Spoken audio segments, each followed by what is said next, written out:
Hello everyone, this is Story Hunter. Today I will tell you about the powerful Ainur, the phenomena of God, Valar. I will tell you about their lives, what they did, and what ultimately happened to them. The Valar were created by Eru Ilúvatar as part of the other Ainur before anything was created. They took part in the music of the Ainur more than others. In it, they saw the history of the world, but its fate in later eras, when the younger children of Ilúvatar begin to act, remained unknown to them. After the music, the Valar descended into Ea, but from now on they were not allowed to leave it until the history of the world was completed. Although in the vision of music that Eru revealed to them, Ea was great and beautiful, she had yet to become such. The Valar began great labors, creating worlds and star systems, eventually creating Arda, solar system. It was to Arda that the children of Eru and the Valar were supposed to come and settled there, beginning to prepare it. The king of Arda and all its inhabitants was supposed to be Vala Manwe, the governor of Eru, but his brother, Vala Melkor, the greatest of the Valar, decided to seize his kingdom and subsequently enslave the children of Eru.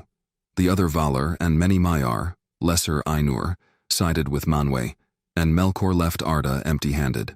The Valar managed to bring order to the chaos and curb the elements raging on earth. But this enraged Melkor. He returned and started a war with the Valar, wanting to arrange Arda for himself alone, and not for the benefit of the children of Eru. Due to Melkor's interventions, the outlines of Arda were not what the Valar intended. Many Maiar went over to Melkor's side, but he wanted to enslave the souls of his servants and began to dissipate his forces on them. Melkor became greatly weakened, and if his servants were defeated, he was partially defeated. Thus, when the last of the Valar, Tulkas, arrived in Arda, Melkor was defeated by him and fled from the world. In his absence, the Valar ordered Arda and Aule created the lamps that illuminated it. While the Valar were resting on the island of Almaren, Melkor secretly returned and destroyed the lamps.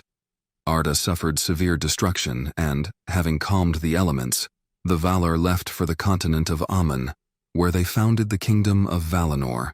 There they collected everything beautiful, and Yavanna created the two trees, which illuminated the lands of Valinor with their light. The continent was fenced off by the Pelori Mountains, and Middle-earth was left to be corrupted by Melkor. This was a selfish and unwise act on the part of the Valar, since the evil of Melkor in Middle-earth subsequently fell on the children of Eru. Ulmo did not approve of this decision of his brothers. When Varda finished creating new stars, the first children of Eru, the Elves, awakened. Melkor was the first to learn about them and began to convert them into orcs. Orome, the first of the Valar to learn about the Elves, called on Manwe to protect the Elves. The king of Arda turned to Eru for advice and, having received consent, began a war with Melkor. He eventually lost and was captured, but due to his control over the matter of Arda, for which he dissipated his power into it, the lands of Middle-earth were greatly destroyed. Manwe decided to have mercy and give Melkor the opportunity to repent, so he imprisoned him in Mandos. Although Melkor was captured, many of his servants fled, and the Valar believed that the elves were in danger in Middle-earth, so they wanted to invite them to Valinor. Ulmo and some others opposed it, since the elves should be free and wander wherever they please, healing Middle-earth with their art. However, the majority, led by Ol, longed for the friendship of the elves and believed that they could not protect themselves from the dangers of Middle-earth. The decision was made to call the elves to Aman, and this was one of the biggest mistakes of the Valar, which led to great troubles. Eru wanted the elves to live in Middle-earth and become teachers for people, but the Valar did not trust Eru's decree and made decisions out of fear of Melkor. At first, the elves did not want to leave, and Orome brought 3 ambassadors from their clans so that they could see for themselves the promised good. The ambassadors were amazed by the greatness of the Valar, the beauty of their kingdom, and the light of the trees. Thus, the Valar violated the commandment of Eru in which they were strictly forbidden to influence the children with their wisdom, greatness, or goodness. This led to the division of the elves, as some did not want to go to the Valar and remained in Middle-earth. Eventually, the Vanyar, Noldor, and Teleri tribes arrived in Aman. The Vanyar became friends with Manwe and Varda, the Noldor with Aule and Yavanna, and the Teleri with Ose and Uinen, Maiar, vassals of Ulmo. The Noldor were the most successful in technological and intellectual works, and it was to the king of the Noldor that a son was born, gifted with the highest greatness among the elves, Feanor. However, Feanor's mother, Miriel, was exhausted in body after his birth and died. The weakness of the body was a consequence of the corruption of Melkor, which was present in all the elves who came from Middle-earth. The Valar understood this at a time when they were arguing about the fate of Finwë, Feanor's father, who wanted to remarry in order to have more children. As a result of the dispute, the decision was made in favor of a second marriage, since Namo predicted greater good in this version of the future. Feanor did not like his father's second family, since they were the reason for Miriel's eternal imprisonment in Mandos. After 300 years of imprisonment, Melkor again appeared in court, and Manwe decided that he had repented. Manwe did not understand evil and therefore did not see it in the soul of Melkor, which was feignedly open. Ulmo and Tulkas were against Manwe's decision, although he did not immediately give his brother complete freedom. Melkor dreamed of cruel revenge, and when he was freed from Manwe's suspicions, he decided to turn the elves against the Valar. Melkor's choice fell on the Noldor, who gladly accepted his teachings. But Melkor, although he helped, soon prompted almost all the Noldor with lies to murmur against the Valar. At that time, Feanor created indestructible gems that contained the light of the trees and the fate of the world, the Silmarils. Melkor wanted to take possession of these stones and, seeing the hostility between Feanor and his half-brothers, directed lies at them. Then the Noldor began to quarrel with each other, secretly arm themselves, and Feanor openly called on the Noldor to leave Aman for Middle-earth. Finally, Feanor threatened Fingolfin with death, and news of this reached the Valar. They called those involved to trial, where all of Melkor's plans were revealed. Tulkas immediately went after Melkor, but he ran away. Feanor's act was strictly condemned, and the prince went into exile, building the fortress of Formenos in the north of Aman, where the Silmarils were kept. The decision of the Valar only intensified the enmity between the Noldor and, wanting to end it during the festival in honor of Eru, Manwe called the Noldor there. While the festival reigned in Valinor, Ungoliant, Melkor's accomplice, approached the two trees and destroyed them. After this, Melkor and Ungoliant came to Formenos, where he killed Finwë and stole the Silmarils.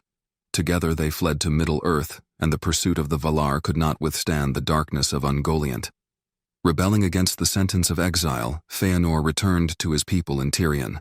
There he raised the Noldor to revolt against the Valar, reproaching the latter for their inability to protect the elves, for which they were brought to Aman.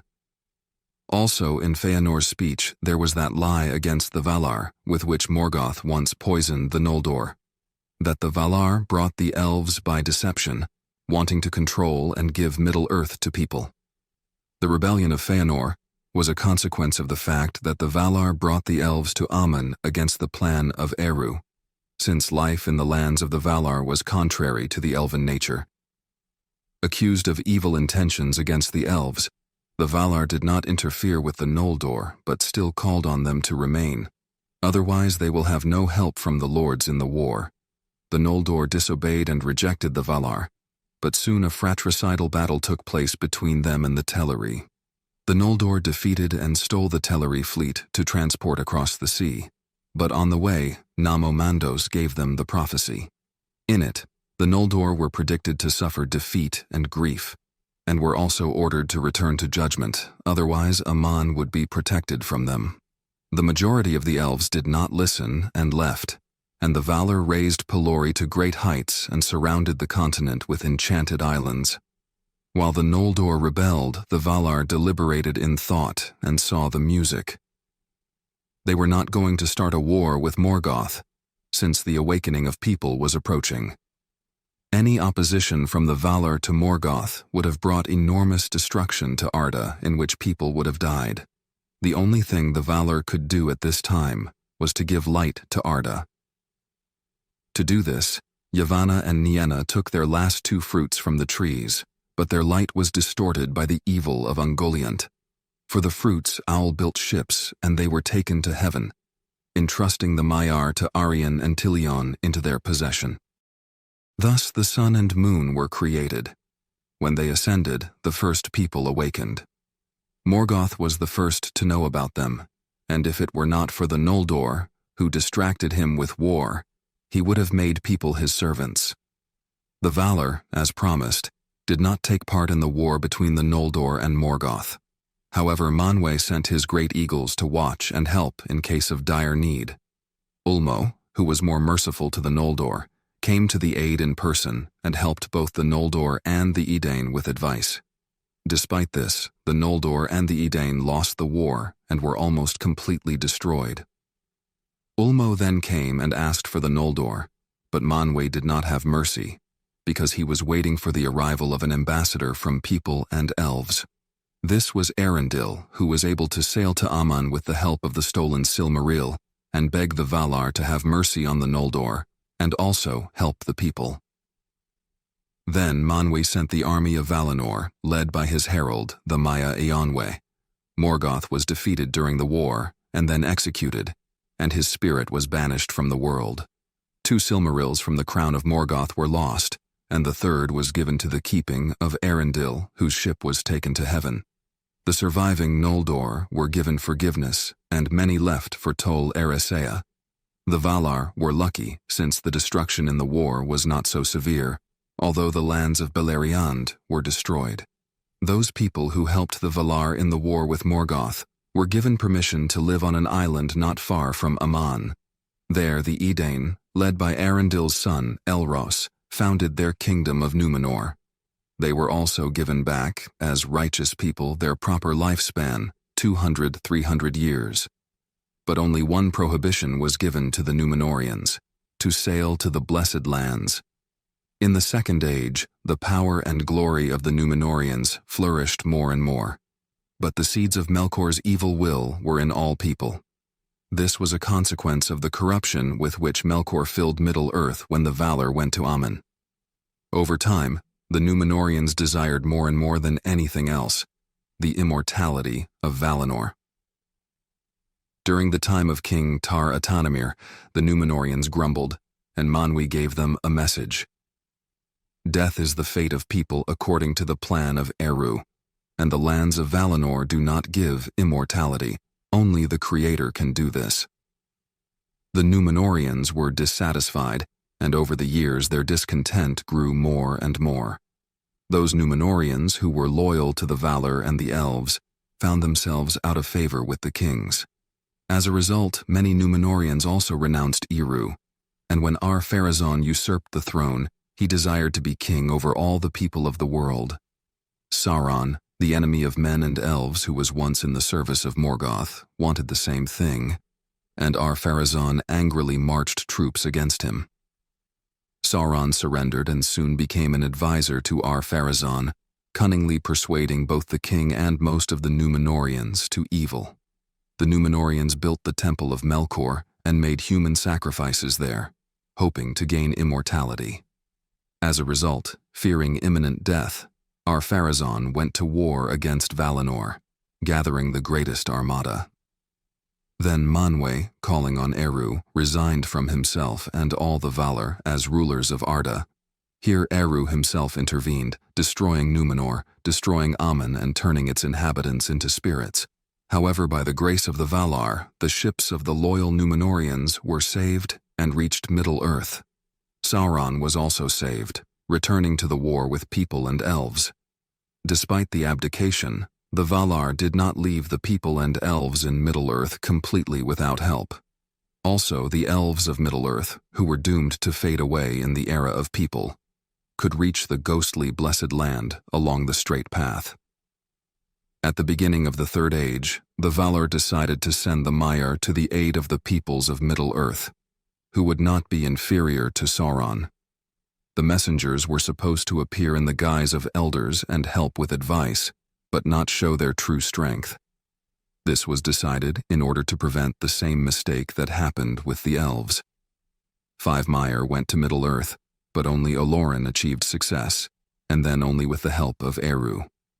With the Fourth Age, the time of men began in full, and the Valar no longer interfered in the history of the world.